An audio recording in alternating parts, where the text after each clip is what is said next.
Good morning, everyone. I'm Allison Rodriguez, continuing our coverage of Hispanic Heritage Month. Today, we're looking at some forgotten history, some of the first residents to call Litchfield Park home. They were the migrant workers who helped the cotton industry boom here in Arizona. No one can deny the West Valley is booming. But before the modern houses or businesses went up, Litchfield Park was filled with farmland. And some of the first people to call it home were migrant workers from Goodyear Farms. It was a community. It was a barrio. Jose Antunes Leyva was raised in Camp 52. It was one of 5 migrant camps that were set up in the 1920s for the Goodyear Farms cotton field workers in Litchfield Park. Everybody knew everybody, okay? Nobody locked their doors. The camps were built so families could tend to the booming cotton industry in Arizona. And according to historians, the efforts were led by Paul Litchfield, who after World War I was working with the Goodyear Tire and Rubber Company. And he said, why don't we buy and lease our own land out here in Arizona, and we'll grow our own cotton, and we'll always have a source for it. Hundreds of employees and their families lived in these camps.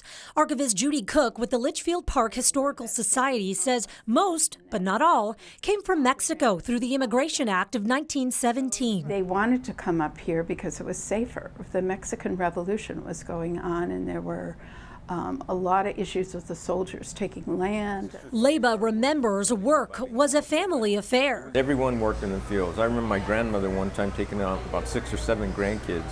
He still has his grandfather's lamp they used when they would work at night. And he also remembers the harsh conditions they were forced to work through. I have a friend from West Phoenix that her face is still pockmarked from the insecticide that was sprayed on the fields. I'm standing here at Goodyear Farms Historic Cemetery. It was established roughly 100 years ago when workers started dying as a result of the Spanish flu. And because of poor record keeping at the time, many of these graves remain unmarked. It's the place the Goodyear Farms workers were buried since the flu, and families from the camps are still laid to rest here. Both my parents are buried there. I have a Nino buried there. We just buried my aunt a couple of weeks ago. By the 1980s, Goodyear Farms sold the land, and the migrants had to be moved. It was a sad day for them. There weren't many left in the camps, but there were all the memories. Goodyear Farms moved those who were left to small trailer-like homes in the West Valley.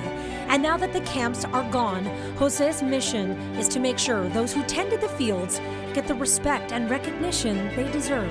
I want people to know that these largely Mexican-American or Mexican migrants who were imported here are true Arizona pioneers, just like all the other pioneers that added to the development of the state.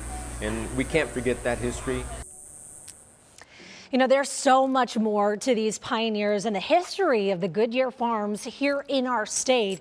And there are books, there are podcasts dedicated to telling the stories of those who lived on the camps there and about the life every day. So you can visit the Litchfield Historical Society Museum for a deeper look at this West Valley history. Plus, I've put up the hours of operation for the Goodyear Farms Historic Cemetery because it is open to the public. You can visit it online. These stories have really helped to build the foundation of where we are today, and we have to look back to remember. I like what he says. It's our history, and you have to remember it, right? You have to honor it as well. Yeah, I hope everybody learned something about it. Yeah, no, we like it. Absolutely what you're doing right now with this series. Great stuff. Hey, foodie.